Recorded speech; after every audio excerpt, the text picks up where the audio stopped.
The first thing Chief Mason Rourke heard was not the gunfire. It was the wet crack of Finn Mercer's knee slamming into stone, the breath punched out of him in one hard grunt, and then the valley erupted. Rounds stitched the mud wall above their heads so fast the impacts blended into a single ripping sound. Dirt sprayed into Mason's eyes. A machine gun opened from the ridgeline to the east, low and disciplined, pinning the team inside a terrace no wider than a pickup truck. The air smelled like torn earth, cordite, and the sweet rot of apricots crushed under boots. Left ridge. Holt shouted. Already seen, Mason snapped, dragging Navarro down by the plate carrier before the kid stood too high and lost his face. A round hit the stone beside them and shaved sparks across Navarro's cheek. The youngest man on the team froze for half a second, eyes huge, radio handset clenched in one glove. He was 23, Navy qualified, fast with numbers, steady in training, and absolutely not ready for the way bullets sound when they pass close enough to choose you. Ahead of them, 30 yards downhill, the alley they had crossed less than a minute ago was now alive with muzzle flashes. Not random. Layered. 2 shooters low. 3 at second-floor windows. 1 PKM walking bursts across the opening to keep them compressed. This was not a patrol stumbling into contact. This was a trap timed to the second. Finn rolled onto his back, jaw set so hard the muscles jumped. Knees bad. You can move. With hate, yes. That got one breathless laugh from Ortiz, who was belly down at the corner, carbine braced through a notch in the wall. He fired twice. A figure disappeared from a rooftop across the lane. Then a voice came over the gunfire, calm in the worst possible way. "We're done for." Nobody knew who said it. Maybe Navarro. Maybe Yusuf, their local partner, pressed flat behind the irrigation berm with both hands over his head. Maybe one of the men in the houses ahead, waiting for the Americans to run out of angles, out of ammunition, out of time. Maybe Mason himself had thought it so clearly it sounded spoken. The machine gun shifted, lowering. Testing the wall. Feeling for weak spots. Mason stole one glance uphill. The path they had descended before dawn was gone behind muzzle flashes and dust. The exfil route was cut. Comms were intermittent. Their overhead drone had blinked off 6 minutes earlier. And the target building, the reason they had entered this dead valley in the first place, sat another 100 yards deeper into enemy ground. Then the East Ridge gunners had vanished. Not dropped. Vanished. A dark mist burst into the gray light. The PKM stopped mid-burst like somebody had yanked its plug from the wall. For a split second the valley went strange and hollow, every shooter pausing because every shooter had heard the same thing, one shot, distant and flat, arriving a fraction after the impact. Not from Mason's team. Not from the kill zone. From somewhere in the orchard shadows above them. A second shot punched through a window where another muzzle flash had just bloomed. Silence from that house too. Ortiz looked up sharply. Who the hell? Don't ask. Mason was already moving. Move now. 10 meters to the irrigation cut. Holt, smoke. Finn, on me. Navarro, you breathe and you run. The smoke grenades bloomed white and ugly. The team surged through it half-blind, boots sliding in wet soil, gear clattering against stone. Behind them, that same unseen rifle spoke again. Single rounds. Measured. Surgical. Each one bought another second. Another 5 yards.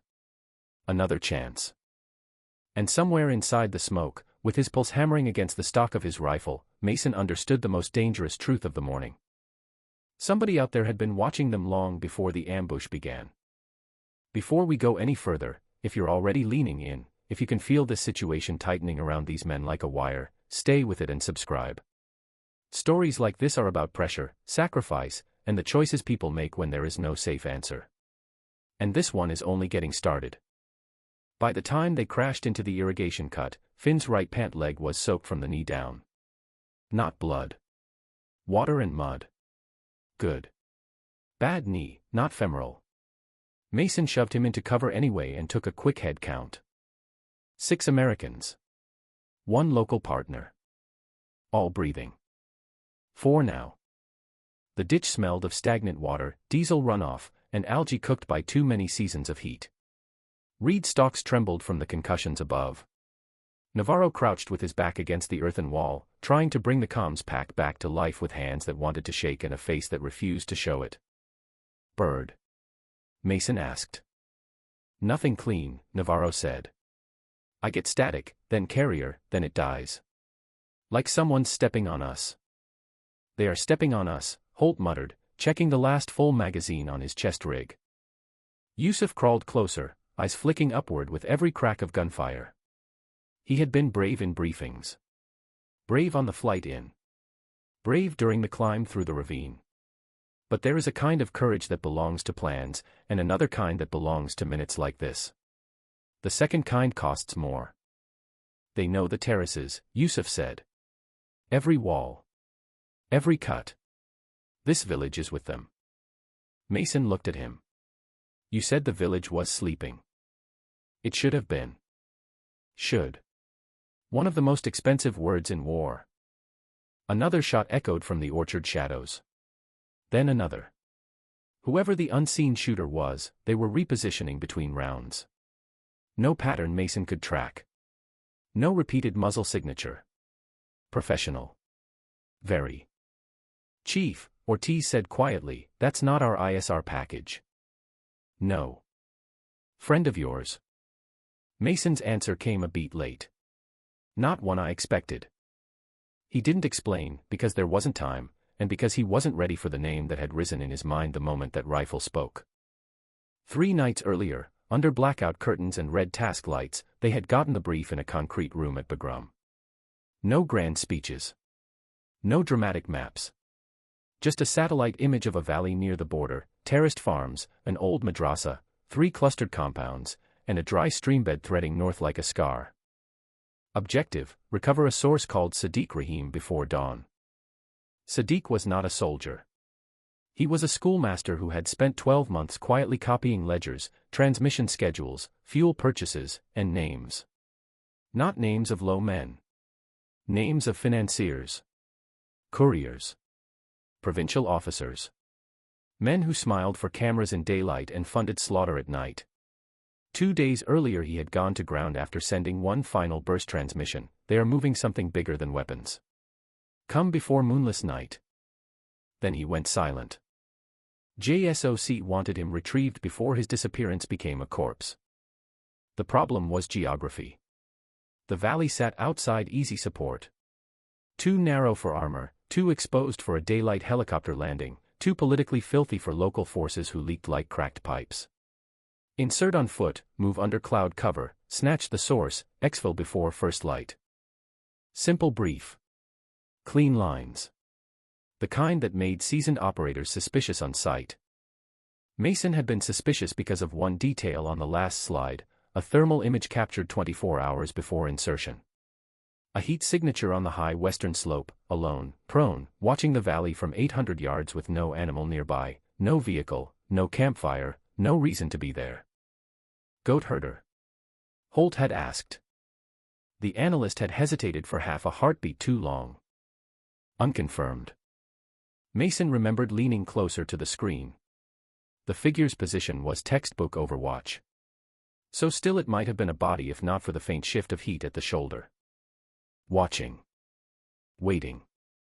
He had filed the image away because operators survive by respecting what doesn't fit. And because 6 years earlier, in another country with another mountain line, he had seen one person hold an entire hillside with that kind of patience. Her name was Evelyn Voss. Most men who knew it never said it out loud. She had been Army before the paperwork stopped mattering. Scout sniper. Attached where precision was needed and deniability was preferred. There were stories about her that changed shape depending on who told them. That she once stayed motionless under snow for 13 hours to take one shot. That she could read wind off insects. That after a mission in Syria went sideways and her brother never came back, she disappeared before anyone could decide whether she was still inside the system or outside all of it. Mason didn't believe ghost stories. He believed in damaged people with elite training and unfinished business. And he had unfinished business with her. Back in the ditch, the gunfire shifted again. Shorter bursts now. Men moving closer. Adapting. They're compressing, Ortiz said. Trying to herd us toward the center lane. Good, Mason said. Ortiz turned. Good. It means they want something. Holt caught the implication first. Sadiq. Mason nodded. Or what he kept. Because that was the second part of the brief they were not supposed to talk about unless walls were secured and the source was in hand. Sadiq had not only copied names. He had hidden a drive somewhere in the valley. If the message traffic was real, it contained routing data on a transnational network moving missile components across the border under cover of medical aid shipments. Enough to change policy. Enough to start a private war between men with clean fingernails and men who kept them clean for a living. Enough for someone to burn an entire valley rather than let it leave. Finn winced as he shifted. Tell me we didn't walk in here for a thumb drive. We walked in for a man, Mason said. The drive is why the valley's awake. Yusuf looked from face to face. If Sadiq is alive, they will keep him near the old schoolhouse. The basement is stone. Cool. Hidden from aircraft. Distance. 2 compounds. Maybe 3. Past the mosque and the fig yard. Holt looked over the ditch lip, then back. Every lane is covered. The unseen rifle cracked again. A scream rose from uphill. Mason made the decision the way hard decisions are usually made, not from certainty, but from which option had the least chance of killing everyone immediately. We move through the drainage tunnel under the east terrace. Come up near the mosque. Ortiz first. Yusuf with him. Holt rear. Navarro, stick to my back like you were welded there. Finn, you can limp later. Finn grinned through pain. Poetry. They moved crouched, then bent double, then nearly crawling as the ditch narrowed into a low culvert lined with slick stone and roots. The temperature dropped. Water trickled around their gloves. Somewhere above them boots pounded across earth, close enough that dust sifted through cracks and settled on their shoulders. Navarro whispered, Chief. Talk. That shooter. If it is who you think. I didn't say I thought anything. You didn't have to. Mason glanced back. Even in dim light the kid's eyes were sharp. Fear had not made him stupid. Good. Fear should narrow you, not empty you. If you hear a story about someone after enough years, Navarro said, does it ever end up being smaller in real life? Mason almost smiled. No. The tunnel bent left and opened behind a low stone retaining wall choked with weeds. Beyond it stood the mosque Yusuf had mentioned, small and pale in the early light, one minaret clipped years ago by something explosive and never repaired. The village around it looked abandoned from a distance.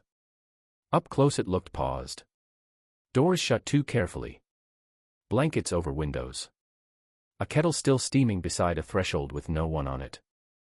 Mason hated quiet villages more than loud ones. Ortiz peered over the wall. Movement, second alley. A teenager stepped into view with an AK bigger than his forearms, then vanished again. Another silhouette crossed a rooftop with an ammo belt looped over one shoulder. Children turned into fighters fast in valleys like this. Sometimes by choice.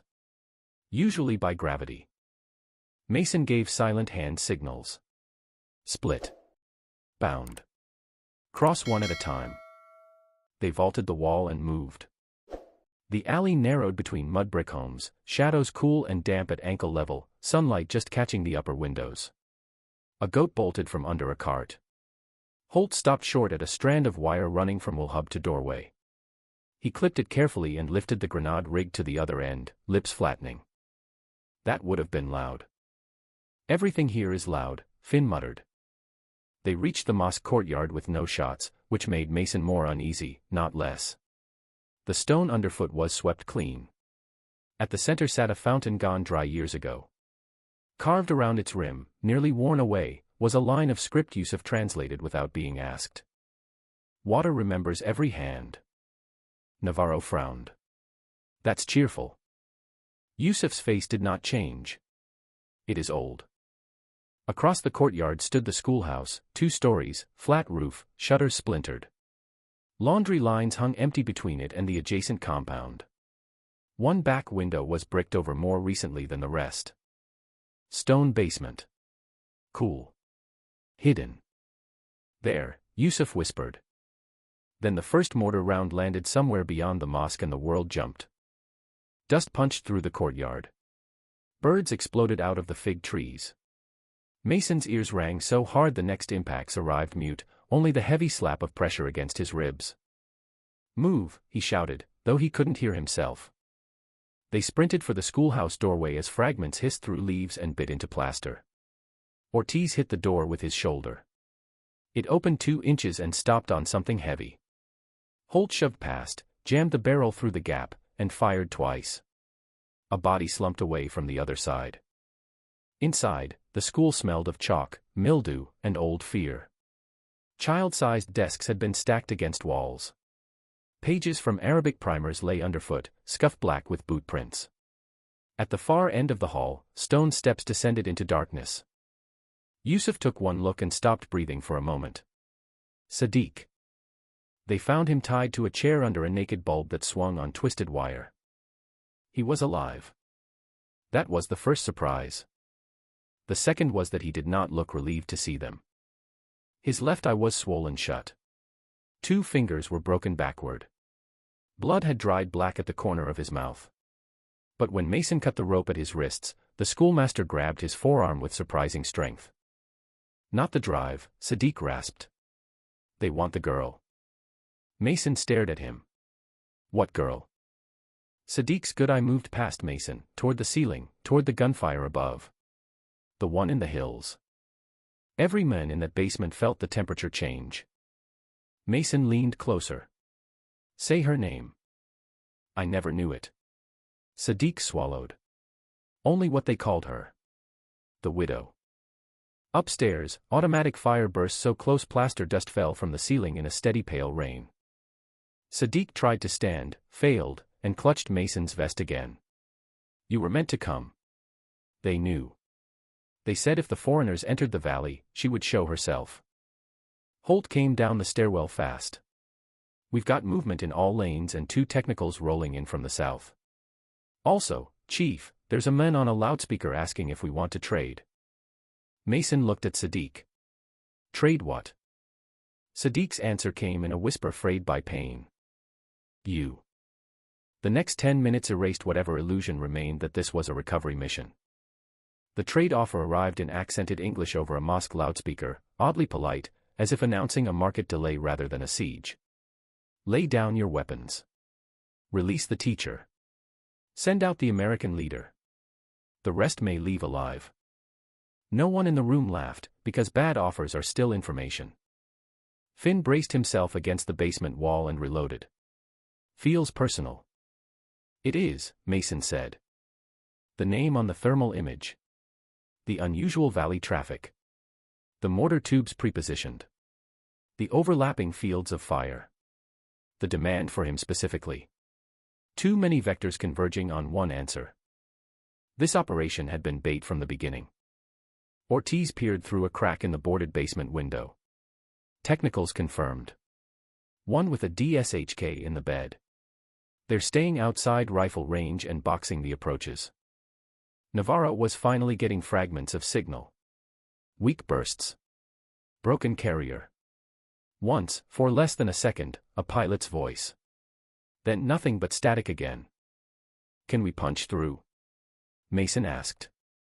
"Maybe if I had a tower and a miracle." "Ask for both." Yusuf knelt beside Sadiq, giving him water 1 capful at a time. The schoolmaster flinched at every distant impact but kept his voice steady. "I hid the drive," he said. "Not here." Mason almost told him not to bother. They might not live long enough to search pockets, never mind basements. But he saw the man's face and understood the deeper fear. Sadiq needed to believe his suffering had bought something. "Where?" Sadiq looked at the cracked floor tiles. "In the cistern beneath the mill. North edge of the village. They have searched houses, gardens, graves. Not there." "The mill is north," Yusuf said. "Open ground between." "Of course it is," Finn said. Another shot rang out from the hills. Then another. Then a sudden burst of shouting outside, confused and angry. Ortiz shifted at the window slit. "Our ghost is still working." Mason said nothing, but a memory had already climbed into the room with them. Snow crusted over shale. A frozen ridgeline in eastern Syria. One prone figure wrapped in a ghillie veil the color of dead grass, not moving for hours while Mason's team waited below for a convoy to enter the kill box.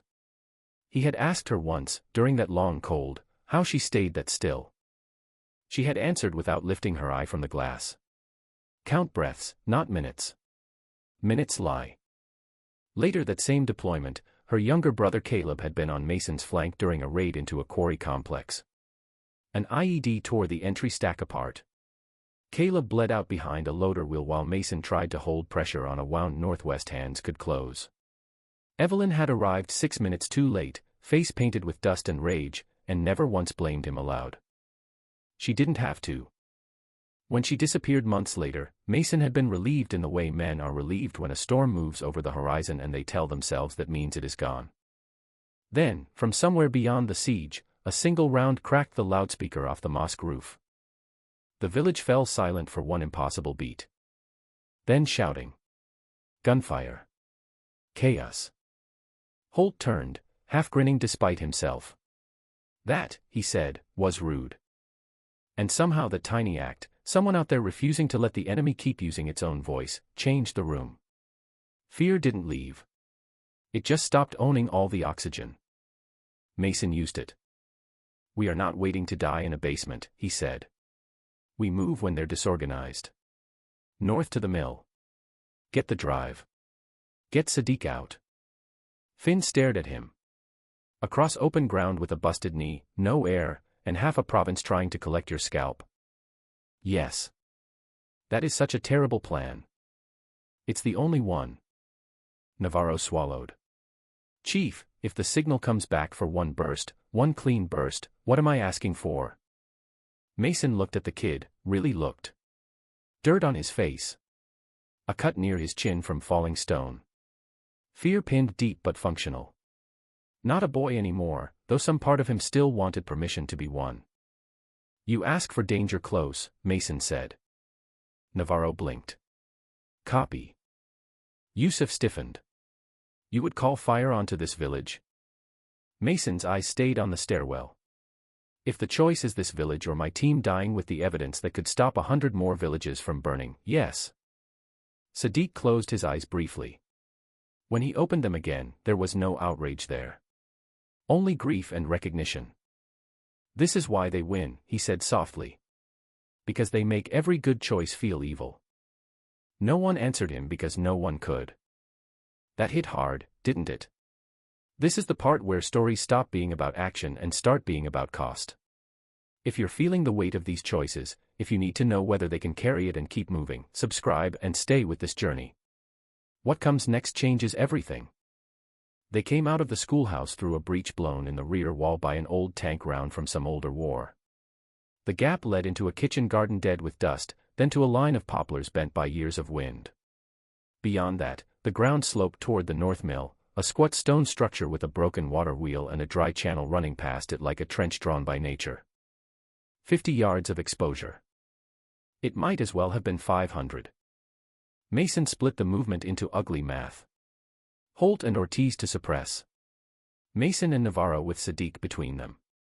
Finn last because he would refuse otherwise. Yusuf where he could see both the mill and the rear terraces. Smoke only after first shots because early smoke draws fire like a flare. "On my mark," Mason said. He never got to give it. The enemy fired first, but not from where Mason expected. Not ahead. Behind. The rear compound door burst open and 3 men poured out within 20 feet of the team, rifles already rising. Holt killed the first with a double tap to the chest. Ortiz took the second through the neck. The third hit the ground before he could fire, a neat dark hole opening above his right ear. Another long shot. Another impossible angle. "She's tracking our blind side," Navarro said, astonishment edging out fear. Mason shoved them forward. "Move." They ran. Open ground in combat never feels like running. It feels like being held under a magnifying glass. Every stride too slow. Every sound too large. Mason heard the crack of rounds passing and the harsher smack of rounds striking stone all around them. Sadiq stumbled once, nearly taking Navarro down. Finn limped so violently Mason thought the men would fall and simply refused to rise. Smoke rolled from Holt's grenade and spread low across the slope. Good smoke. Dirty. Wind grabbed. Halfway to the mill a technical opened from the south lane. The DSHK's heavy rounds walked a line of destruction through the poplars, splitting trunks the thickness of a man's leg. Splinters slapped Mason's cheek. Yusuf cried out and spun, hit in the shoulder, but kept moving. Contact south. Ortiz shouted. Then, from the western slope, the hidden rifle barked twice in fast succession. The gunner in the technical collapsed across the weapon. The driver jerked the wheel. The truck skidded sideways into a wall and kept revving, one tire spinning in empty air. Whoever she is, Holt said between breaths, I owe her a drink. They reached the mill and crashed through its warped wooden door into cool dark dust. The interior smelled of old grain, mouse droppings, and stone that had not seen flowing water in years. A rusted milling arm lay snapped on the floor. Sunlight cut through slats in the roof and pale shafts filled with drifting flour. In the center, ringed by cracked flagstones, sat the covered mouth of the cistern. Sadiq pointed. There. Mason and Ortiz heaved the stone lid aside. Cool air breathed up from below, damp and mineral. 10 feet down, on a ledge hacked into the wall, sat a wrapped oilskin packet sealed with tar. Navarro looked down, then back up. That's it. Unless he keeps decoy intelligence in a dry well, yes, Mason said. Finn lowered himself painfully, teeth clenched, and retrieved the packet. His knuckles came back slick with black slime. He tossed it up to Mason, who caught it and felt at once how light it was. Too light for paper. A drive then. Small enough to lose. Small enough to kill 4. Outside, the village noise had changed again. Less chaos. More coordination. The enemy had found its rhythm after the loudspeaker shot and the lost technical. They were tightening. Yusuf slid down the wall, pressing a hand against his shoulder wound. Blood seeped through his fingers but not in pulses. Through and through, hopefully. His face had gone gray beneath the dust. They will not stop now, he said. No, Mason said. What was in those names? Yusuf asked. Important enough to send you here. Important enough for her. Mason looked at the oilskin packet. He had spent too long in this world to pretend data stayed data. Names become bank freezes. Bank freezes become raids. Raids become funerals. One drive can be a skeleton key or a death warrant depending on whose hand turns it. Enough, he said, to make important men afraid. A slow scrape sounded overhead. Every rifle in the room lifted. Not boots. Not a rush. A single careful movement across the roof. Holt took position behind the door. Ortiz aimed at the ceiling slats. Mason raised one fist for silence. Then a shape dropped through the broken upper hatch in a spill of dust and sunlight. Woman. Lean. Mud-streaked ghillie half-cape cut down for movement. Rifle slung across her chest, suppressor dark with soot. Sidearm low in one hand. Face wrapped except for the eyes.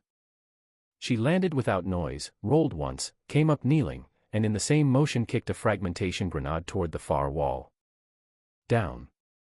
They hit the floor on instinct. The grenade detonated inside the room 1 second later, but not with shrapnel. White phosphorus.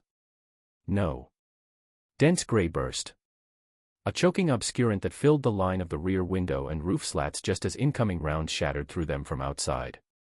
The attackers had been waiting for a clean silhouette. She denied it. Professional. Very. Mason rolled to cover and leveled his rifle at her through the smoke. She didn't even look at him at first. She was listening, head tilted slightly, counting something beyond the walls. 3 teams, she said. South Lane, Water Channel, Upper Orchard. Mortar crew relocating. You have maybe 4 minutes before they register this building. Her voice was lower than he remembered. Rougher. But memory does not need much. Voss, Mason said. Only then did she look at him. The eyes were unchanged. Pale gray. Steady to the point of cruelty. Not because cruelty lived there, but because weakness was a language they had forgotten how to speak. Still slow, Rourke, she said. Navarro stared at Mason, then at her, as if the ghost story had decided to shake hands. Holt, of course, was first to recover. You mind telling us if you're with us or with the homicidal valley? Evelyn Voss checked her magazine, calm as weather. At the moment, your survival aligns with my schedule. Finn barked one short laugh despite the pain. Comforting. Mason never lowered his rifle. You set this ambush? No. You knew it was here? Yes. And you let us walk into it. Her gaze shifted to the oilskin packet in his hand. I needed them committed. The room tightened. Ortiz took one step closer. You used us as bait. She ignored him and looked at Sadiq instead. Did you tell them about the ledger copy? Sadiq's bruised face twitched. I told them enough. Not enough for Mason. What ledger copy? Evelyn's answer came fast, because she was already moving to the next problem. The drive is only half of it.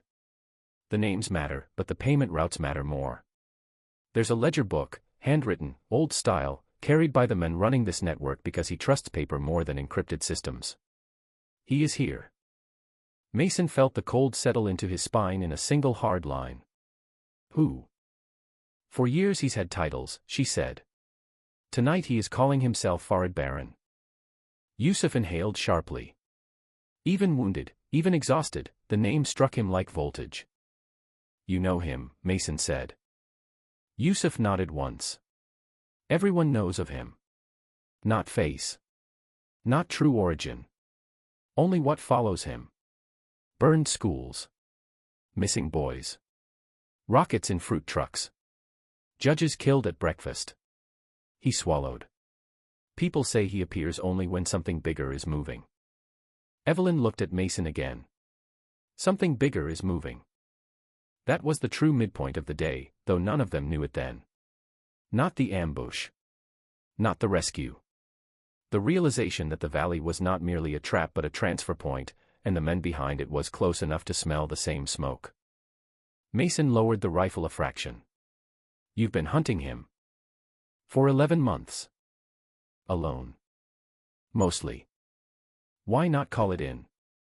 She gave him a look so flat it was almost pity. Because by the time bureaucracy agrees on what's true, men like Baron move 3 borders away and attend a charity dinner. Outside, an RPG streaked past the mill and hit somewhere beyond the dry channel. The blast shook flour from the rafters. Navarro found his voice. If he's here, why not take the shot? I haven't seen his face. Evelyn pulled a small monocular from her kit and tossed it to Mason. Your source has.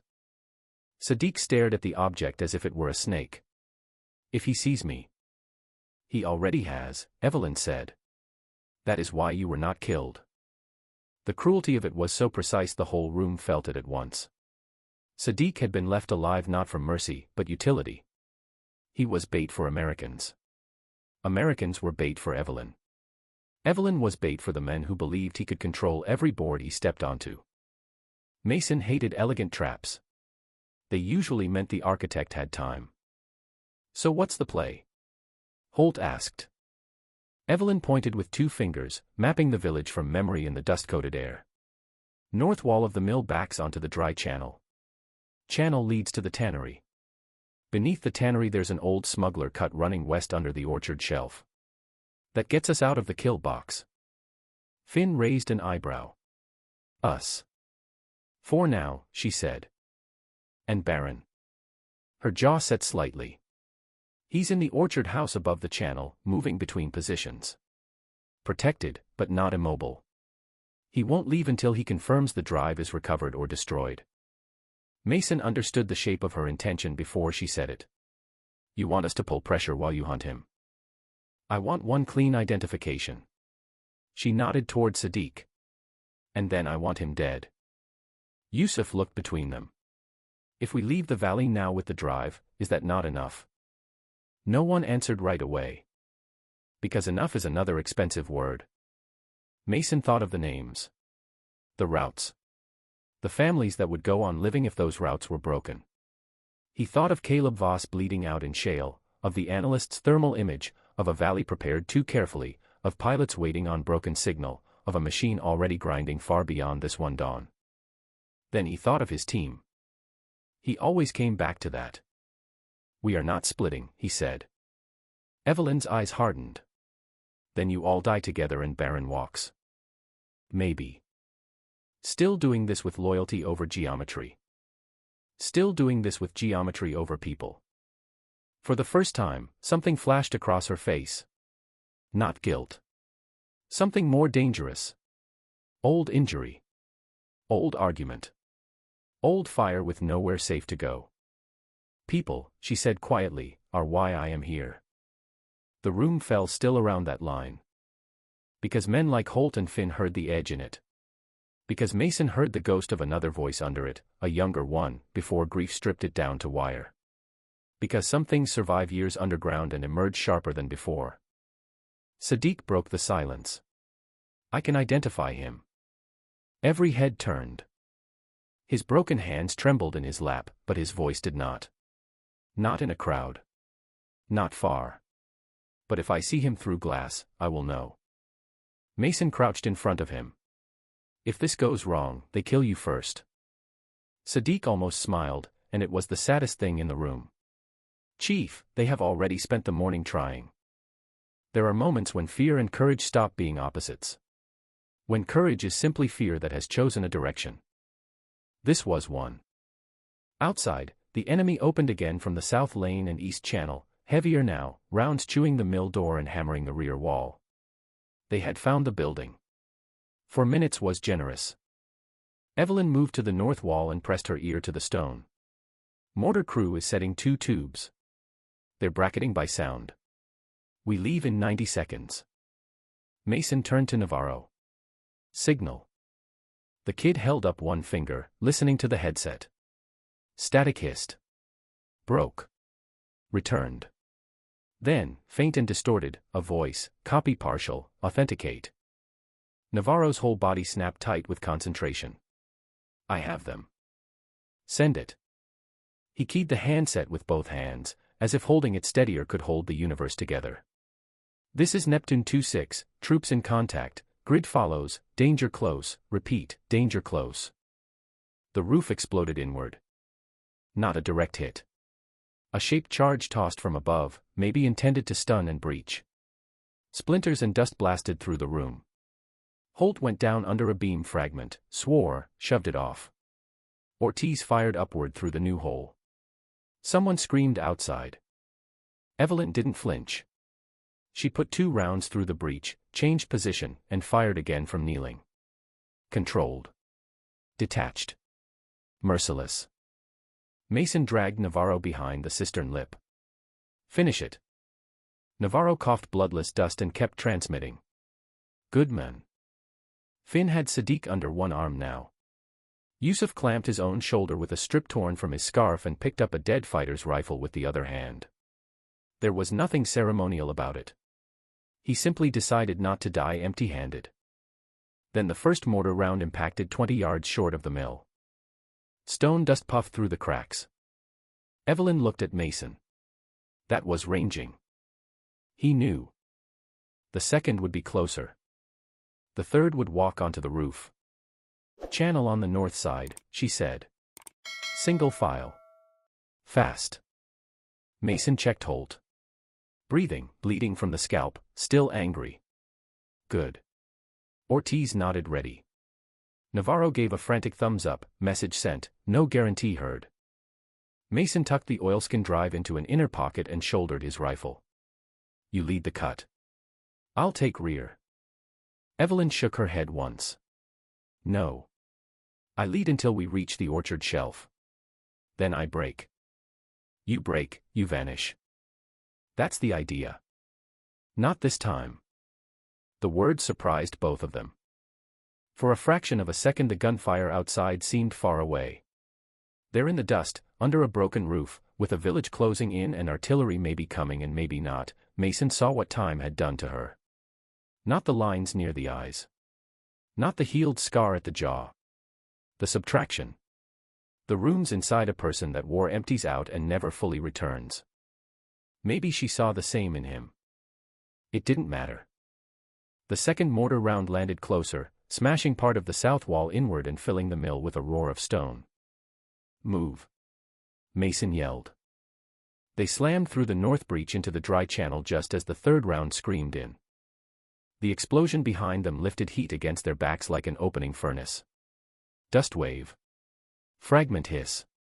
Mason hit the channel floor hard enough to taste iron. When he looked up, the mill roof was caving in on itself, timbers folding through smoke. For 3 heartbeats he couldn't see Evelyn. Then she rose from the dust 15 feet ahead, half a phantom again, firing uphill toward flashes between the orchard trunks. She had opened fire from the shadows before. Now the shadows were moving with her. The channel twisted west under a shelf of packed earth and roots. High walls gave cover but also trapped sound until each shot crashed like a door in a hallway. Ortiz took point when Evelyn paused to mark the next turn. Holt covered rear despite blood running down his neck. Finn all but carried Sadiq. Navarro protected the radio with his own body when rounds snapped overhead through gaps in the bank. Eric acknowledged. Mason shouted. Navarro checked, listened, cursed softly. No solid confirm. Meaning maybe yes. Meaning maybe no. Meaning if help came, it might come too late or exactly on time, which are often separated by seconds and funerals. At the tannery ruins the channel widened into a mud basin littered with broken vats and rotting hides stiff as boards. The smell hit them like a wall: salt, decay, lime, animal fat turned rancid in heat. Yusuf gagged. Even Evelyn blinked hard once. Tunnel entrance? Mason asked. She pointed to a collapsed arch behind a stack of stone basins. There. A burst of fire ripped chips off the basin near her hand. She dropped flat, returned one shot, and something heavy crashed from the orchard ledge above. Contact high. Ortiz yelled. Then Sadiq stopped moving. Not dead. Frozen. He was staring up toward the orchard house half visible through branches and dust. A man had stepped onto the upper balcony there, flanked by 2 guards, scanning the channel through binoculars. White scarf. Dark coat. Posture relaxed. Too relaxed. Sadiq's face went bloodless. That is him, he whispered. That is Baron. Everything became simple and impossible at once. Distance maybe 300 yards through broken branch, smoke drift, and crossfire. A difficult shot even for an expert. A suicidal pause for a team already on borrowed seconds. Evelyn lifted her rifle before Mason even turned, but the angle was bad and she knew it. Need 5 seconds, she said. You don't have 5 seconds, Holt snapped as rounds cracked off stone around them.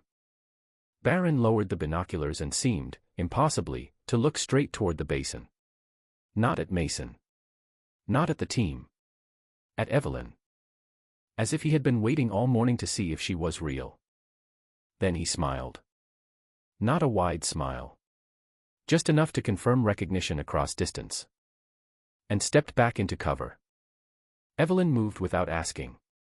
Up the slick side of the basin, boots finding holds in old stone, rifle slung tight. Mason caught her wrist hard. No. She turned on him with murder in her eyes. Let go. You chase him alone, you disappear again. If I don't, he disappears. Rounds struck above them. Another mortar thumped in the distance. Someone shouted in the orchard. The whole valley was beginning to collapse inward on this one decision. Mason tightened his grip once. We do it together. For the first time all morning, uncertainty flickered in Evelyn Voss's face. And from somewhere behind them, deep in the tunnel arch where there should have been only darkness, a male voice spoke in clean English. That would be a mistake. Every rifle swung. A figure stepped out of the black with hands visible, dust on his shoulders, and a smile that belonged nowhere near a battlefield. He looked at Mason first. Then at the drive in Mason's vest, as if he could see through stone, fabric, bone, and everything men tell themselves is hidden. "I'd keep moving," he said softly. "If I were you, Chief." Evelyn's expression changed in an instant from rage to something colder. Not surprise. Recognition. And that was when Mason understood the worst possibility of all. The man in the tunnel was not a stranger. He was the reason Evelyn had hunted the valley for 11 months. And he had somehow gotten behind them. Mason had never seen a man step out of darkness that calmly unless he was protected by something larger than confidence. The stranger wore village dust over expensive boots. His beard was trimmed too carefully for a local fighter. His hands were empty, but not harmless. Men like him rarely needed a visible weapon to be the most dangerous person in the space. Evelyn's rifle came up so fast it looked like thought instead of motion. "Jonah." The men smiled a little wider. "You still know my footfall." "That's almost touching." Finn glanced between them. "I hate when people know each other at moments like this." Jonah Kessler. The name hit Mason a heartbeat after the face did. Former liaison. Former intelligence cutout. Former many things, depending on what report you read and which pages had been removed before the file reached your desk. Mason had met him twice, maybe 3 times, always in rooms without windows, always carrying updates that sounded useful and felt incomplete. He had also been the last outside voice on comms before the quarry mission where Caleb Voss died. Kessler's eyes settled on Mason. "Chief. You've aged into the job." "Funny," Mason said. "You've aged into a man I should have distrusted sooner." "Fair." Rounds cracked over the basin. Stone dust sprayed across Kessler's shoulders. He barely reacted. "That man on the balcony is not your problem anymore," Kessler said. "He's already moving. If you stay here another 60 seconds, neither the drive nor your source leaves this valley." Evelyn's voice went flat enough to cut skin. "Tell them what you told Caleb." For the first time, Kessler's expression changed. Not much. Just a small tightening at the mouth, the flinch of an old nerve. "I told Caleb the truth," he said. "That there was one triggerman in the quarry. There was when I sent him. You sold the route. I preserved an asset chain bigger than one raid." The air in the basin seemed to contract. Mason understood in one brutal instant why Evelyn had hunted him. Not rumor. Not vengeance in the abstract. A name. A decision. A betrayal made in a clean voice by a man who could still explain it as arithmetic. "You got him killed," Mason said. Kessler looked at him, unblinking. "No. The world got him killed. I just knew what the world was charging." Evelyn took one step forward. "I've waited 11 months to hear you say that without a desk between us." A burst of automatic fire raked the tannery wall and sent fragments slapping into the mud around their boots. Holt returned fire from behind a vat. Ortiz shifted left to cover the tunnel mouth. Navarro knelt over the radio, one ear sealed under the headset, trying to hear through hell. "We can do this later," Holt shouted. "Preferably after not dying." Kessler nodded toward the tunnel. "For once, I agree with the large one." Mason kept his rifle on him. "Why are you here?" "Because Farid Baron has the ledger, and because the transfer happening today is larger than your brief. The drive in your vest exposes the financing skeleton. The ledger exposes the living body. Routes, dates, border officials, safe houses, batch numbers. There are missile guidance packages in this valley, Chief. Not rumors. Not possibilities. Real hardware. Enough to turn a regional insurgency into an air denial problem." Yusuf stared at him through pain and dust. "You knew." Kessler gave him a look that managed to be both courteous and cold. "I know many things." "And still you came alone?" Mason asked. Kessler's smile came back, thinner now. "Did I?" That answer told Mason 2 things. First, Kessler probably had a contingency team somewhere beyond sight. Second, he wanted Mason thinking about it. Evelyn wanted none of it. "You're not walking out of here." Then shoot me. Kessler tilted his head, inviting it. But if you do, you lose the only man in this basin who knows which western cut is still clear, which convoy is real, and which local commander is carrying the sat phone link to the buyers across the border. Finn barked a painful laugh. I dislike him professionally. He's useful, Mason said. He's breathing, Evelyn corrected. Another mortar thumped in the distance. Not ranging now. Walking. Navarro's voice cut through the noise. I got a return burst. Fast mover is stacked, but they need positive mark. And they want friendly's danger radius reduced before they come in.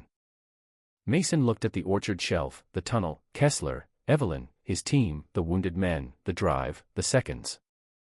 Every option was wrong in a different language. Here's how this goes, he said. Kessler leads. You stay where I can see you. You try anything, Evelyn doesn't have to ask me. That's generous, Kessler said. It isn't. They moved. The tunnel under the tannery was older than the village above it. The ceiling dropped low enough that Holt had to duck. Salt crusted the stone in pale veins. The air was cool, wet, and smelled of old earth, bat droppings, and something metallic deeper in. Their boots splashed through inches of black water. Somewhere behind them, enemy voices entered the tannery ruins, muffled by stone. Ortiz put a suppressed burst into the dark behind them. Someone cried out. The tunnel threw the sound back in warped echoes.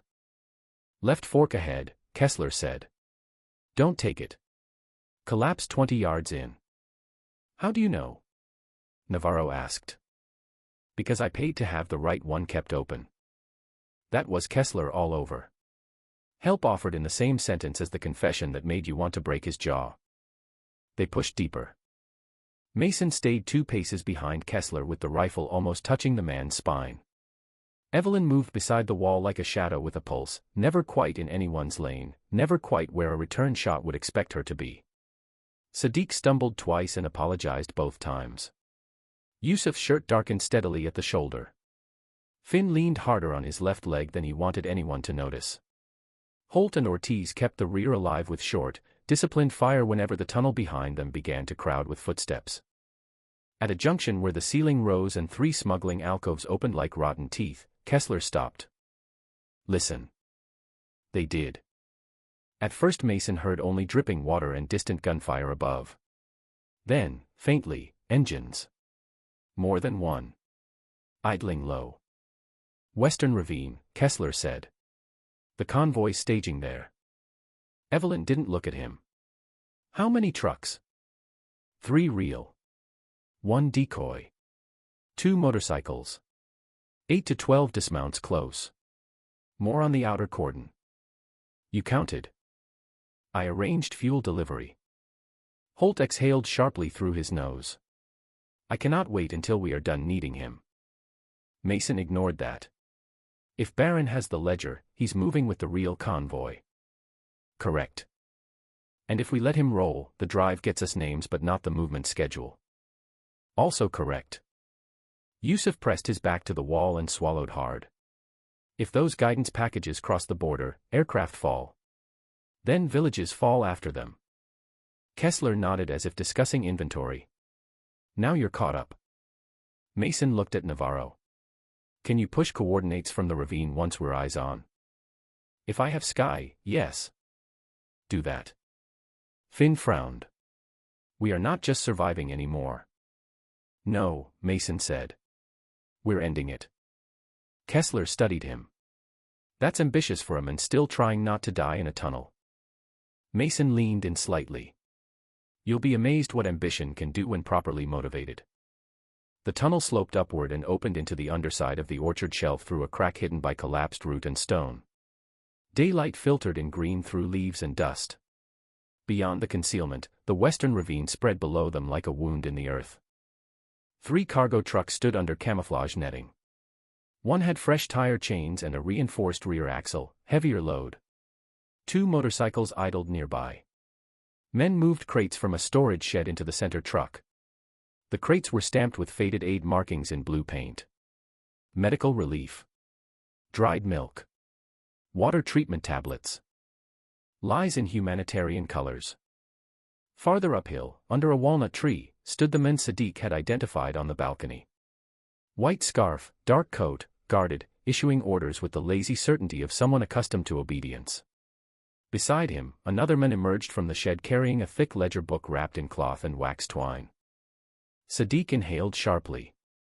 That one. Ledger. Baron? Mason asked. Sadiq's good eye narrowed. No. Not Baron.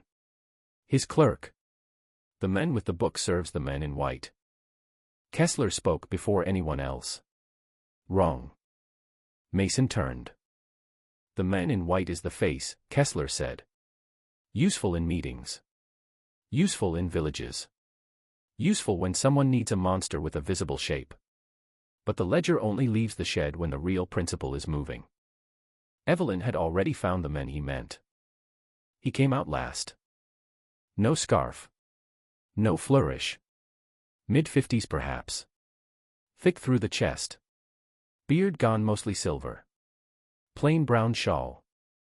He might have been a school administrator, a grain broker, a provincial uncle coming to inspect a water pump. That was what made him terrifying. Nothing on him asked to be remembered. Except the eyes. Even at distance, even through the glass, Mason could feel the intelligence in them. Not the hot recklessness of militia commanders. The cool administrative malice of a man who had turned violence into a system. Sadiq's breath faltered. Him.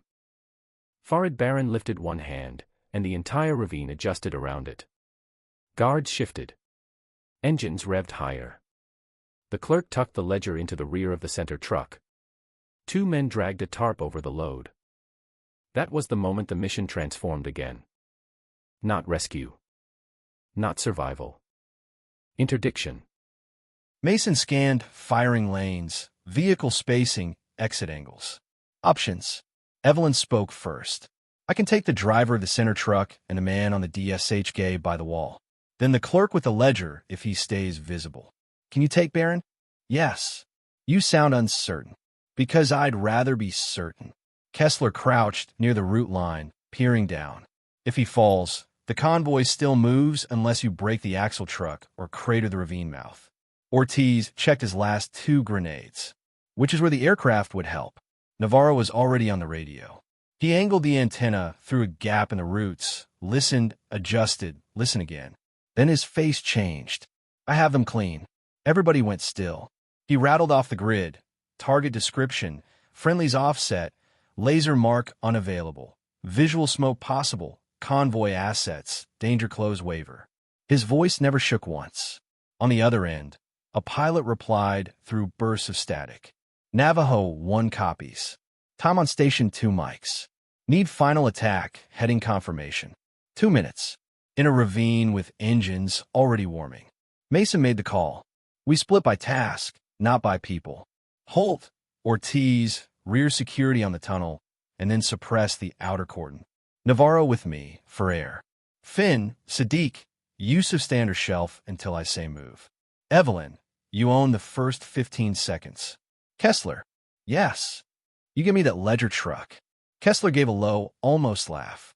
You really do make bad people work for their relevance. Evelyn glanced at Mason. If Baron breaks west, I follow. No, Mason said. Her eyes hardened. You don't get to tell me no on him. I do if I'm keeping this team alive. And if he escapes, he won't. That was confidence borrowed from necessity, but it landed, for a second, beneath gunfire and engines and the smell of old roots. Mason saw the old fault line between them. His instinct to hold the living together, hers to cut directly toward the center of the wound, no matter who bled on the way. Neither was clean. Neither was entirely right. Then Baron turned his head slightly downhill, as if he had heard something no one else had. Maybe instinct. Maybe fate shifting its weight. Evelyn settled behind the rifle. Her breathing disappeared. The ravine below kept moving, unaware. The first shot took the DSHK gunner through the collarbone and threw him backward into the wall. Before his body hit, her second round killed the center truck's driver through the windshield. Glass bloomed outward in glittering sheets. Her third cracked the clerk's wrist just as he grabbed for the ledger. spinning the book free into the dirt. The ravine detonated into confusion. Mason and Holt opened together from the shelf. Ortiz hammered the outer guards near the motorcycles. Navarro popped orange, smoked downhill, and got back on the radio, shouting final bearing. Kessler moved with shocking speed for a man in clean boots, sliding down the scree on one hip toward the crippled center truck. Barron did not freeze. He reacted faster than most soldiers. He dropped behind the truck axle, pulled a sidearm, and shouted something that split the surviving guards into two elements at once. One rushing the shelf line, one breaking for the ledger. Professional, Evelyn said, and shot the lead runner through the thigh before he reached the book. Mason saw the western exit clearly now. Narrow choke point between two rock teeth.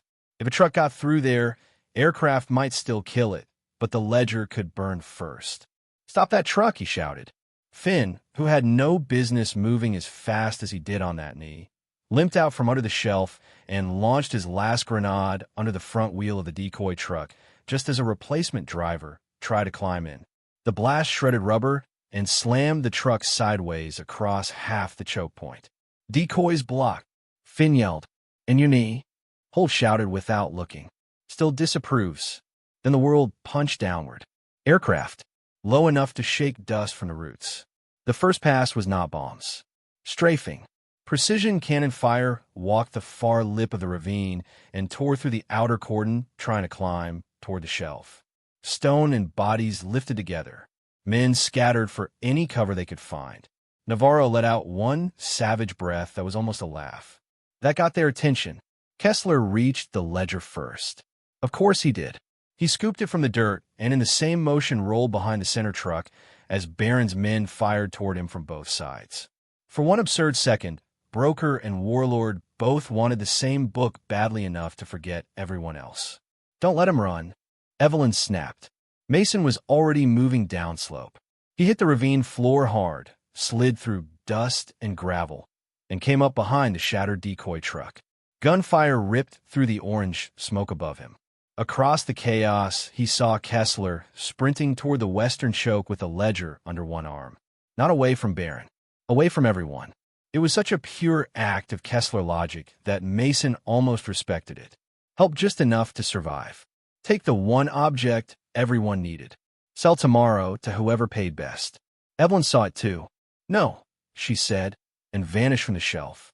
That just changed everything, didn't it? If you're feeling the whole battlefield tilt under your feet right now, if you know one choice can redraw the entire outcome, subscribe and stay with this. Because from here on, nobody gets to hide behind the plan. Now watch what happens. Mason chased Kessler through the smoke, while Barron's men tried to kill both of them at once. The ravine had become a machine of broken angles, truck frames, aid crates, torn netting, loose rock, wounded men calling in 3 languages. Above it all, the aircraft circled, waiting for a cleaner bomb line than the current tangle of friendlies and vehicles allowed. Kessler cut left behind a water tank, vaulted a crate, and kept the ledger high and dry like a priest preserving scripture. Mason fired once and chipped stone beside his ankle. "Careful," Kessler called back. "You hit the ledger, history gets smaller." Mason surged harder. To his right, Barron was moving too, not retreating, but repositioning with a bodyguard and the wounded clerk, using the center truck as cover. He had understood the new geometry instantly. Whoever controlled the ledger controlled leverage. Whoever controlled Kessler controlled the next hour. That was when Evelyn opened fire again.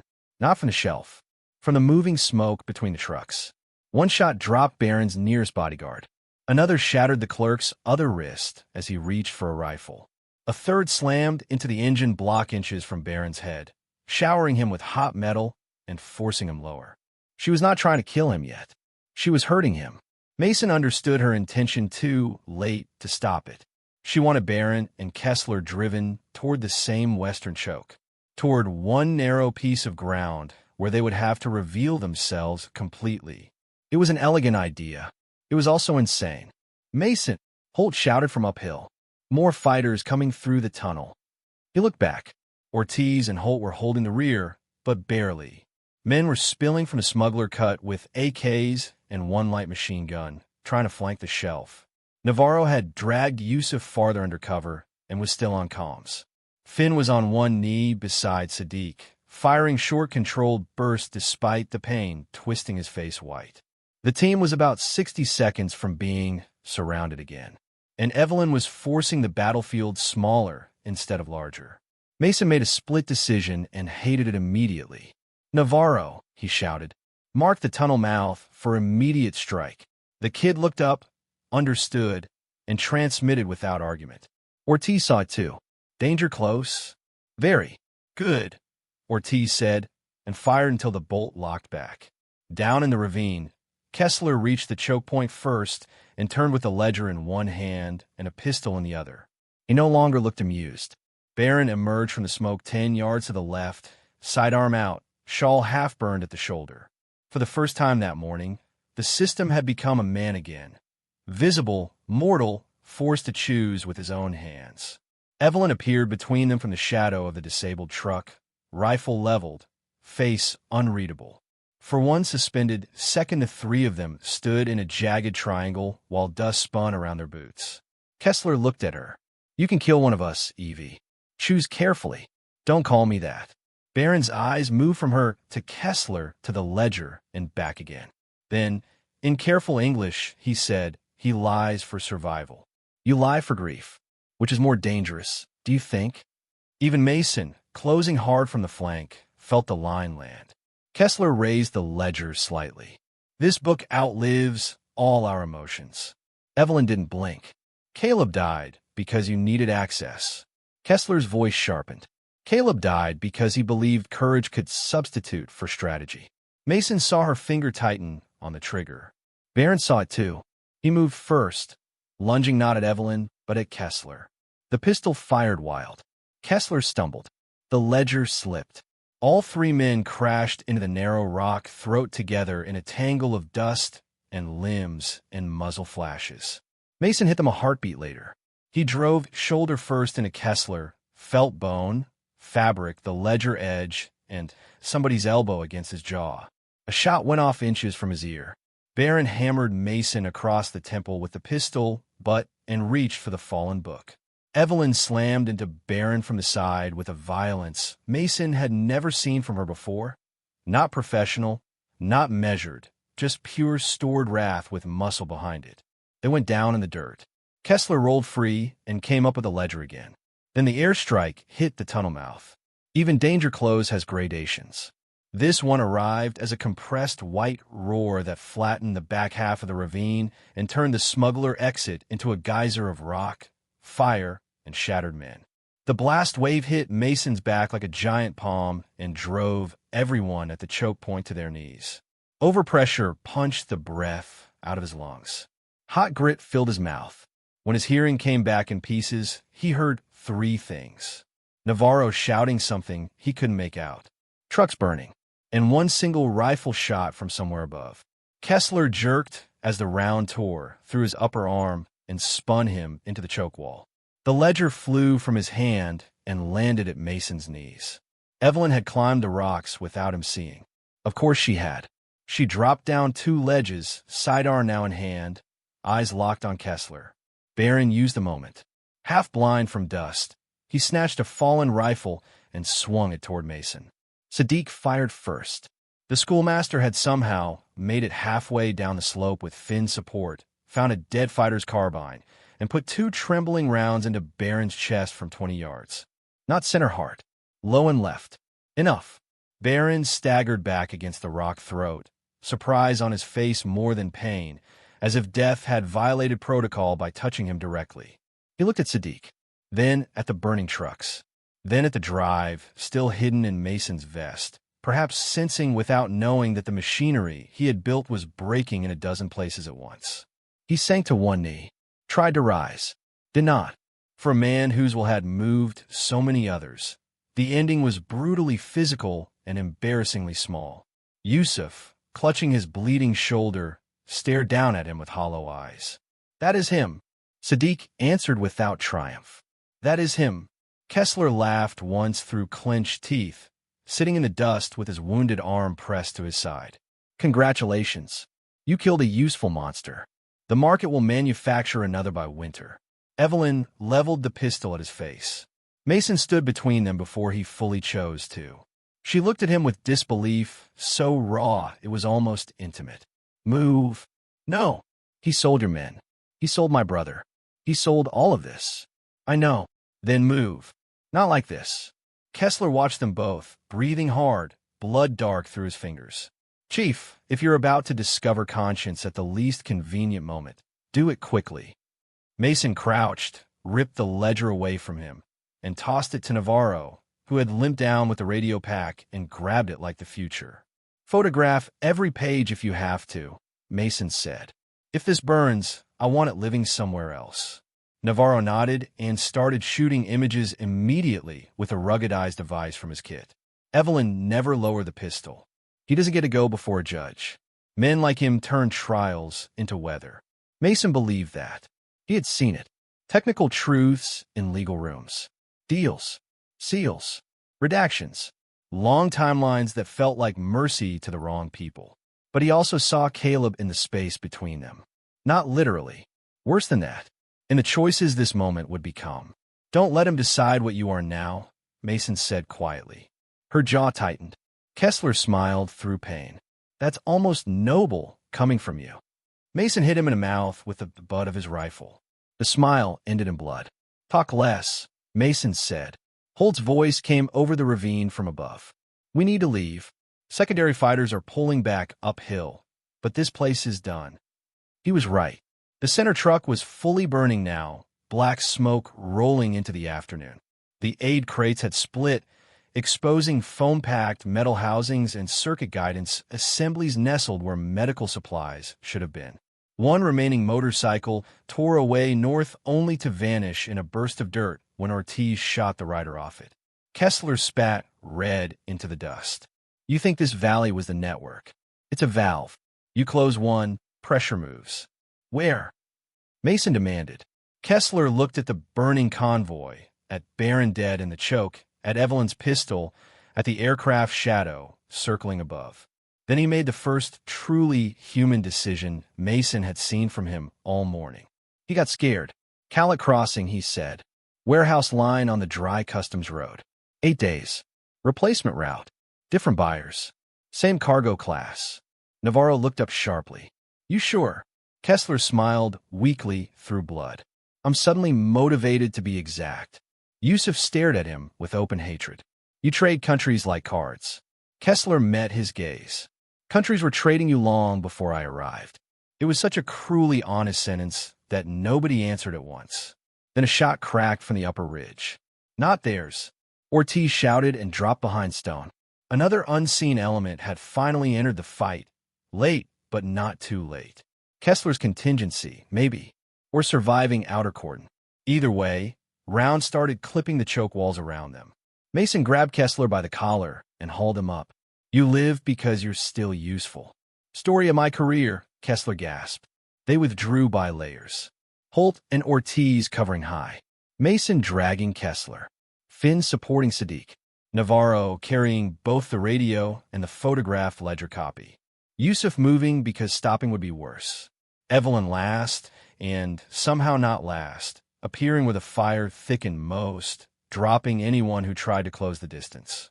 Twice the team nearly bunched in the broken channel, and twice she opened fire from some impossible angle.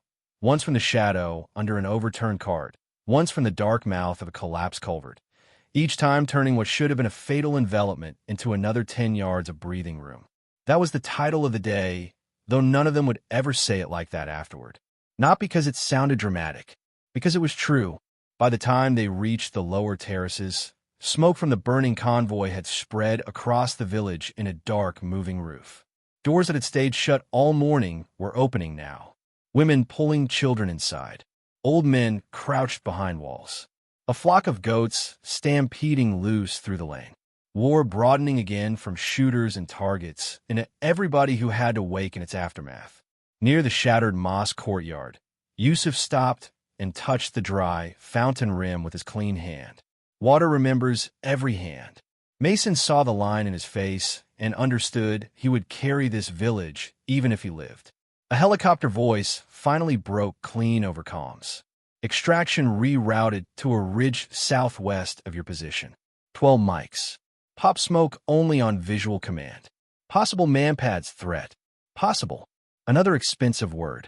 We go uphill, Mason said. Finn looked at him like he had suggested a moonwalk. Naturally, the climb out of the valley hurt in ways hero stories never describe well. Not glorious hurt. Administrative hurt. Knees slipping on shale. Lungs scraping. Dried blood tightening on skin. Gear suddenly weighing not what it weighs in training, but what every bad decision since dawn has added to it. Sadiq fading in and out. Yusuf stumbling as shock stole heat from his face. Kessler walking because Mason made him and because Evelyn's pistol at his back turned reluctance into cooperation. Halfway up the switchback, Holt touched his earpiece and cursed softly. What? Movement above. 3, maybe 4. They're trying to cut us off from the ridge. Mason scanned. The slope was bad for them. Little cover, scattered boulders, thorn scrub, open sky. The perfect place for one last attempt. Evelyn looked at the ridge line and then at the team. Take the fold left. There's a washout that gives partial cover. And you? Mason asked, already knowing. She glanced upslope. I removed the problem. No. She almost laughed, and there was no humor in it. You keep saying that like the world listens. It might for once. But she was already moving, stripping the ghillie half-cape and draping it over a rock to break her outline. She climbed not straight up, but obliquely, using brush shadows and stone seams, becoming less visible with every step. Within seconds, even Mason had to search for her. Then the first enemy shooter revealed himself by firing too soon. One round snapped past Navarro's head and punched stone. Evelyn answered from nowhere. The shooter toppled backward off the ridge. A second man popped up 20 yards right, saw nothing, fired anyway. She took him through the throat before his muzzle settled. A third got wise and stayed low, crawling behind scrub toward a better angle on the team. Mason only spotted him because the brush trembled against the wind. He lifted his rifle, but Evelyn's shot came first, clean through the branch shadow. Remind me, Holt said between breaths, never to play hide-and-seek with her. They reached the washout and dropped in. The gully offered maybe 4 feet of depth and a winding path toward the extraction ridge. Better than open ground, not good enough. Kessler stumbled once and nearly fell. Mason shoved him onward. Navarro checked the photographed ledger copy. I got every page. Some twice. Good. And the drive? Mason touched the inner pocket. Still here. Sadiq looked at him through fever-bright eyes. Then they did not win. Mason glanced back at the valley smoke. No, but they made sure nobody won cheaply. The helicopter checked in again. 90 seconds. Too long. Because the last men on the ridge above them had figured out the washout's line and began dropping fire into it from both ends, turning the gully into a stone blender. Holt took a round through the outer plate edge and went to one knee with a grunt, breath shocked out of him. Ortiz dragged him behind a rock and kept firing one-handed around the corner. We're fixed, Ortiz shouted. Can't push front, can't go back. Navarro tried smoke and got it shot apart before it fully bloomed.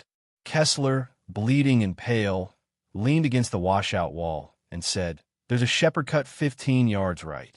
Narrow crack. Leads to the ridge top. Mason looked at him. You save that until now. I save everything until it matters. Evelyn dropped into the gully beside them. So suddenly Yusuf flinched. Dust streaked her face. One magazine empty, another already in place. He's telling the truth, she said. But it's exposed at the mouth. Of course it was. Finn looked from Holt to Sadiq to Yusuf to the crack in the rock and nodded once, a decision settling into him. I'll draw their eyes. Mason turned hard. No. My knee's half finished anyway. No. Finn met his gaze. Chief. That was all. No speech. No sentiment. Just the one word men use when they need another man to understand both the order they are not giving and the love they are refusing to phrase. Mason hated those moments more than gunfire. Gunfire is honest. Before he could answer, Yusuf spoke. I go with him. Finn looked over, startled. You're shot. Yusuf almost smiled. And local. which means if I shout from the washout in the right dialect, they will look. For a second, Sadiq stared at both of them. No. Yusuf touched the older man's arm gently. Teacher, if you live, tell them there were still men here. Silence hit the gully like another kind of blast. Then Mason made the command decision because that was his burden and privilege and punishment. 10-second break, he said. Finn and Yusuf created. Ortiz, suppress high left. Hold. Give me everything you have for 5 seconds only. Navarro, smoke the crack. Sadiq stays in the center. Kessler goes where I tell him, or I leave him here with her. Kessler glanced at Evelyn's eyes and chose not to test the sentence. Finn squeezed Yusuf's forearm once. No words. Then they moved. Yusuf burst from a washout first, screaming in Pashto toward the ridge as if calling friendly reinforcements from the wrong flank. The shooters above shifted instinctively. Finn came behind him, firing from the hip, reckless enough to look insane and disciplined enough to stay low. Holt and Ortiz opened a savage wall of return fire. Navarro's smoke grenade landed exactly where it needed to, belching thick orange into the crack mouth. Go! Mason shouted. He shoved Sadiq forward, dragged Kessler by the collar, and drove the team into the shepherd cut one by one. Stone scraped armor and skin. The opening was so narrow Holt had to turn sideways, even with a damaged plate. Mason counted bodies by touch and movement and pure fear. Where was Finn? Where was Yusuf? A burst from above. A cry. More rocks falling. Then Finn shoved Navarro forward from behind, so hard the kid nearly face-planted into the ridge top. Yusuf followed, not upright, but crawling, blood now from the leg as well as the shoulder. Mason caught Finn as he came through last. You good? Finn grinned with half his mouth. No, but present. They spilled onto the ridge just as the helicopter flared into view beyond the slope, black against the afternoon glare, doors open, guns tracking. Rotor wash flattened the scrub and tore smoke into streamers. The crew chief pointed hard, waving them in. Relief lasted less than a second.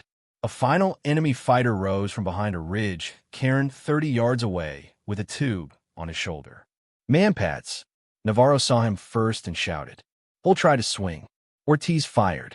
Too late. The missile launched in a burst of white flame. Evelyn was already moving.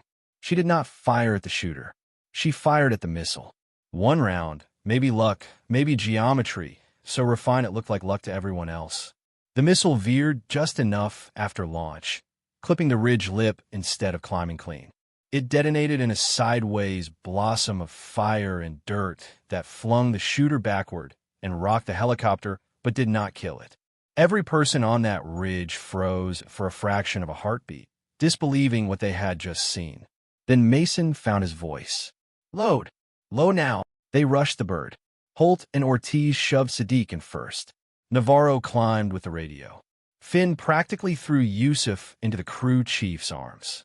Mason hauled Kessler to the skid and then stopped. Evelyn was not behind him. Of course she wasn't. She stood 10 yards downslope near the broken cairn, rifle hanging low, looking back toward the valley smoke. Her face had gone strangely still, as if some internal clock had finally reached a number it recognized. Mason jumped off the skid and ran to her against the rotor wash. We're leaving. She didn't look at him. You are. Don't do this. I'm not doing anything. It's done. Behind them, the helicopter engines screamed for speed. The pilot would not hold forever.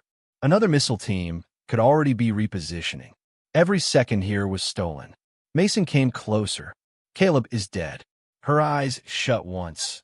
Not because the words hurt, but because they were true, and truth is sometimes harder to face than grief. I know. Kessler goes in cuffs. Barron is dead. The drive and ledger are ours. You don't have to stay in this valley with ghosts. She finally looked at him. The pale gray was no softer than before, but it was tired now in a way she had never allowed him to see years earlier. He died thinking I'd reach him, she said. That part never leaves. Mason answered quietly over the thunder of blades. No, it doesn't. Her gaze flicked to the helicopter, to the team inside, to Kessler on the deck with plastic restraints biting into his wrists and blood on his mouth, to Sadiq bent forward but alive, to Yusuf pressing gauze into his own shoulder, to Navarro still clutching the photograph ledger, as if afraid the wind might take it. Then back to Mason. You kept them alive, she said. So did you. That isn't the same thing. No, Mason said. It isn't. The crew chief was screaming now, arm chopping the air. Evelyn reached into a pocket and pressed something cold into Mason's palm. Dog tags. Caleb Voss. Worn smooth at the edges. Mason stared. I found them before the quarry burned out, she said. Couldn't decide who I hated more for a long time. You. Myself. The man in the helicopter paperwork. The man in the room giving us routes. She glanced toward Kessler. Turns out hatred is efficient, but not accurate. Mason closed his hand around the tags. You coming? He asked one last time. For the first time all day, her expression almost broke. Almost. Not today. Then she stepped back, raised the rifle, and covered him as if there were nothing more natural in the world than saying goodbye through a sight picture. Mason held her eyes for 1 second longer than safety allowed. Then he ran to the helicopter and climbed in. The bird lifted in a storm of dust and noise. Through the open door he saw her below, smaller with every foot of altitude, standing alone on the ridge above a valley she had turned inside out. Smoke rolled beneath her. The broken cairn smoldered, and still she watched outward, not inward, as if danger might yet rise from one more shadow. That's humanity at its finest, isn't it? Not perfection, not clean endings. Just people carrying what they can, saving who they can, and standing their ground one more time than seems possible. If that kind of story stays with you, subscribe. There are more like it ahead. And this one still has one last truth to tell. No one spoke for the first 3 minutes of flight. Shock has its own silence. Not peace, just systems rebooting. The medic from the bird worked fast and wordlessly, sealing Yusuf's shoulder, wrapping Finn's knee, checking Holt's ribs, shining a penlight into Ortiz's eyes, taping gauze over cuts Mason had forgotten he owned. Sadiq held a canteen in both broken hands and stared at nothing. Kessler sat restrained against the bulkhead under 2 rifles and said nothing because even he understood the mood had moved beyond his usual influence. Navarro was the first to break the silence. I got every page, he said, voice raw from dust and adrenaline. Ledgers mirrored in the device and transmitted burst copy on the climb. If one set dies, another lives. Mason nodded once. Good work. The kid looked down at the screen, then back up. Chief. Yeah, that shot on the missile. Mason let out one breath that might have been a laugh in a gentler world. Yeah. Finn leaned back against the webbing and closed his eyes. If anyone tells that part later, I'm calling them a liar. Holt, pale under the blood on his scalp, cracked one eye open. If I tell it, it becomes fact. Even I got a few thin smiles. Kessler watched the team with the detached curiosity of a man who had spent years turning sacrifice into data. Mason hated that look, not because it was monstrous, because it was common in certain rooms. Where does it go from here? Yusuf asked, voice barely above the engine noise. Navarro answered first, surprising everyone. Everywhere. They looked at him. He swallowed, then kept going. The drive has finance trees. The ledger has routes and names. Together, they don't just expose one convoy. They expose trust. Which customs officer lies to which minister? Which broker pays which militia? Which humanitarian shell companies move what? If this gets in the right hands. Kessler cut in mildly. There are no right hands. Only competing appetites. Navarro looked at him with a steadiness that had not been there that morning. Maybe, but some appetites get interrupted. Kessler smiled faintly, almost approving. You'll go far if you survive your ideals. Mason crossed the cabin in 2 strides and crouched in front of him. You're going to tell them everything, he said. Kessler held his gaze. I'll tell them enough to preserve value. Mason nodded slowly. Then I'll make sure they understand how much value you still have. A long pause. Then, unexpectedly, Sadiq spoke from his corner. I copied those names because I was tired of invisible men deciding what my students would fear. Everyone looked at him. His voice was weak, but each word came out with the patience of a teacher correcting a room without raising his volume. In villages like mine, The killers are only half the problem. The other half are the men in offices who explain why the killers are useful for now. It's good I moved to Kessler. If he lives, let him live long enough to hear those explanations fail. Kessler said nothing, and that silence, from him, felt more revealing than another speech. The helicopter banked south. Smoke from a valley receded beneath them, swallowed by ridgelines and distance. The world did what it always does after violence. It resumed its landscape. Mountains, dry riverbeds, roads like seams. No visible sign from altitude of how many choices had been made below or what they had cost. Mason opened his fist and looked at Caleb's tags. They were warm from his skin now. For years, he had carried the weight of that quarry as a blunt object. Mission loss, man loss, unfinished apology. But weight changes shape when truth is added to it. It does not get lighter. It gets clearer. Across from him, Finn noticed the tags and said nothing. Good man. Minutes later, they transferred to a larger base under hard sun and harder protocol. Medics took the wounded. Debrief officers took the statements. Techs took the drive and the device copy. Security teams took Kessler with a level of attention usually reserved for unstable explosives. Before they led him away, he paused once at the threshold and looked back at Mason. You think this ends networks like mine, he said. Mason shook his head. No, I think it ends yours. Kessler considered that, then gave one last exhausted smile. Specificity. That's why you people occasionally win. Then he was gone. The next 48 hours moved with the strange speed that follows actionable intelligence. Raids at 2 border warehouses. A seizure at the dry customs road Kessler had named. Frozen accounts in 3 countries. Quiet arrests of men who had eaten too comfortably off chaos. Loud denials from officials whose signatures appeared 3 pages apart from their public speeches. A medical charity shell dissolved before noon. 2 truck depots burned overnight by unknown hands trying to erase inventory already copied elsewhere. It was not justice, but it was impact. And sometimes impact is what keeps justice alive long enough to catch up. Sadiq survived surgery. Yusuf did too, though the doctors said his shoulder would never fully forgive him. Finn's knee needed more repair than he would admit. Holt's ribs were bruised, not broken, which he treated as a personal insult. Ortiz slept for 14 hours and woke angry at how much he had missed. Navarro became briefly famous in rooms where no one uses the word famous. Clean comms under pressure. Full ledger capture under fire. Good instincts. Better nerve. He accepted none of the praise comfortably, which meant he probably deserved it. Mason sat through debrief after debrief until words lost their shape. Thermal image. Loudspeaker. Mortars. Tunnel network. Convoy composition. Air support timing. Missile launch. Ridge extraction. Every fact turned over. Every second measured. Every decision challenged by men with coffee and distance. He answered all of it. But there was one question he kept waiting for and did not get. Where is Evelyn Voss now? No one asked because officially, in the way institutions protect themselves from complexity, she was not there. 3 days later, Mason found Sadiq sitting outside the recovery ward under a strip of winter sun. Left hand wrapped, face still bruised, a blanket over his knees. The schoolmaster looked older than he had in the basement and somehow calmer. Mason sat beside him. For a while they watched helicopters rise and settle beyond the wire. Then Sadiq said, "In my village there was once a mulberry tree beside the school. Children would stain their hands purple every spring." Mason waited. After the fighting began, the tree burned.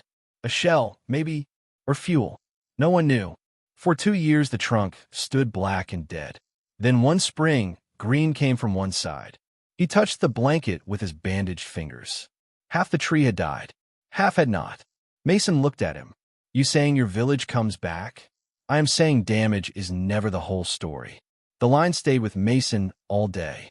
That evening he went to the effects locker where they had sealed mission items awaiting disposition. He signed out one small evidence envelope under his authority and carried it to the empty edge of the flight line. Caleb's tags. He stood there with jet fuel in the air and sunset turning the concrete orange.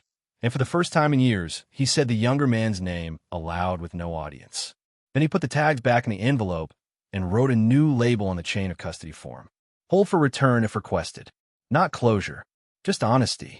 A week after the Valley, a package arrived with no sender through channels that did not officially exist.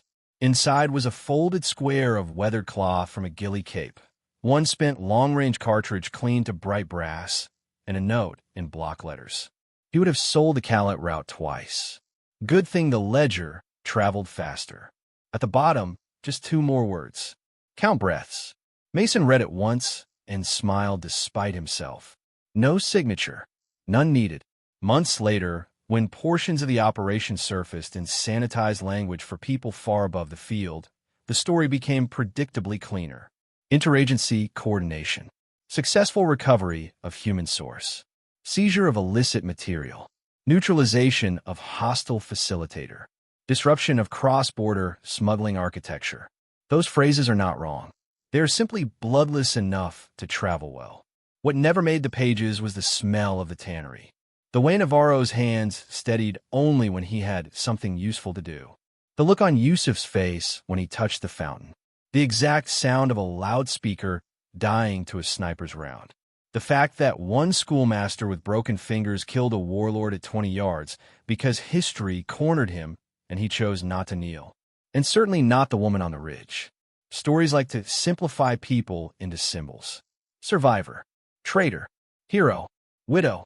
But the truth is always less convenient and more worthy. Mason knew that now better than he had before the Valley. Evelyn Voss was not a ghost. Ghosts haunt because they cannot act. She acted. She bled. Chose. Missed sleep, not memory. Carried rage without letting it make every decision for her, though not without effort. Opened fire from the shadows when surrounded men needed one impossible angle to remain alive. Refused the helicopter not because she loved the darkness more than people, but because some part of her was still learning whether she was allowed to rejoin the living by steps instead of all at once. Maybe one day she would. Maybe not. The world they worked in did not hand out neat redemptions, but it did offer moments, ridgelines, split seconds, chances to become slightly less ruled by the worst thing that happened to you. The Valley had been built as a trap. For Mason, for his team, for Evelyn, for truth itself, maybe a place where every road narrowed, every option came stained, every survival required a debt. And still, by dusk, the wrong people were dead, the right people were breathing, and the names hidden in shadow had begun their long journey into light. That is not a perfect ending. It is a real one, because sometimes courage does not look like certainty. Sometimes it looks like a radio operator forcing his voice steady through static. A wounded man standing up because someone else is slower. A teacher copying names by candlelight until his hand are taken from him. A local partner shouting in a gunfire so others get 10 more seconds. A team refusing to abandon its own even when the cleanest tactic says otherwise.